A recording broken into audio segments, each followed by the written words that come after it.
Social media पर, उसके अलावा अपोजिशन के कई सारे लीडर्स स्टेटमेंट दे रहे हैं। उनका कहना है कि एक दलित जज के ऊपर इस तरह से ये तो बात को घुमा रहे हैं, प्रोपेगेंडा चलाया जा रहा है। आप क्या कहेंगे? हाँ, मैं ये कहूँगा कि मेरा नाम है डॉक्टर राकेश किशोर। क्या कोई मेरी जात बता सकता? हो सकता है मैं भी दलित हूँ। तो ये तो एक तरफा बात हो गई कि आप इस बात का फ़ायदा उठा रहे हैं कि वो दलित, तो वो दलित नहीं हैं। सबसे पहले सनातनी थे, हिंदू थे, हिंदू दलित थे वो। और इसके बाद उन्होंने सब कुछ छोड़ के बौद्ध धर्म अपना लिया, वो भी मुझे मालूम है। और वो ये भी मालूम है कि उनके बौद्ध धर्म अपनाने के बाद अगर वो हिंदू धर्म से अपने आप को समझते हैं कि मैं बाहर निकल आया, तो अब दलित कहाँ रह गए? ये तो मानसिकता की बात है। और ये जितने दलित कह के है, ये तो आप देख रहे हैं कि लोग इसी सरकार को गिरा के और चाहते हैं कि देश पर से गुलाम हो जाए। ये उनकी राजनीति है, करते हैं दीजिए। मेरा दलित उलित कुछ नहीं है। इसके अलावा सर एक ये भी है चीज़ें कि कुछ लोग, एक ये तबका है कि वो ये कह रहा है कि एक इंसिडेंट हुआ, उसमें पुलिस ने कोई एक्शन नहीं लिया, सुप्रीम कोर्ट ने कोई एक्शन लिया, अब आगे लोगों का मनोबल बढ़ेगा, इस तरह के इंसिडेंट बढ़ सकते हैं। आपको लगता है? नहीं, ये इंसिडेंट बढ़ सकते हैं, इसका कोई, अरे इसका क्या महत्व है? जजेस को भी अपनी सेंसिटिविटी बढ़ानी चाहिए। लाखों करोड़ों केस पड़े हुए हैं, पेंडिंग हैं, क्यों पड़े हुए हैं? मैं आपको एक छोटा सा एग्जाम्पल और देता हूँ।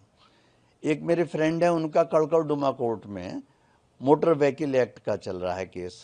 एक्सीडेंट हो गया था, और कब? जब वो 2002 में वो लगी हुई थी, क्या कहते हैं, कोरोना काल था।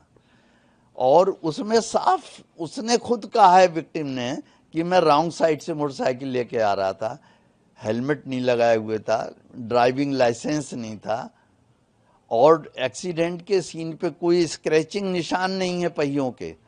जब मैंने जज की पिछली बार मैं गया उनकी अदालत में, मैंने कहा हुजूर ऐसे, तो उन्होंने कहा आप क्या चाहते हैं मैं अभी केस ख़त्म कर दूं?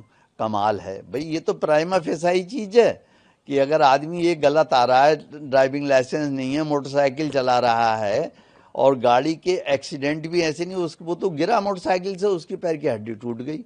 ये तो नहीं थी कि हमारी गाड़ी का पहिया चढ़ गया और हड्डी के टूट के कुर्चा कुर्चा हो गया और जरा जरा सी चिप्स उधड़ गई उसकी। कुछ नहीं हुआ, ना मोटरसाइकिल डैमेज हुई, ना कार डैमेज हुई।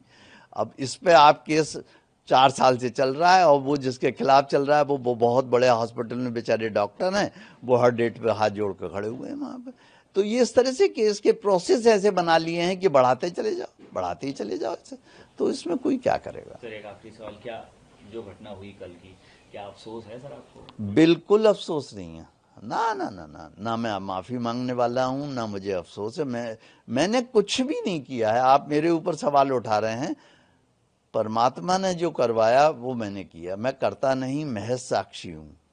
वो उसने करवाया, उसकी इच्छा पूरी हो, उसकी इच्छा होगी कि मैं जेल जाऊं, या मुझे फांसी लगा दी जाए, या मुझे मार दिया जाए, तो वो परमात्मा की इच्छा है। मैं कहता हूँ वो परमात्मा की इच्छा पूरी हो।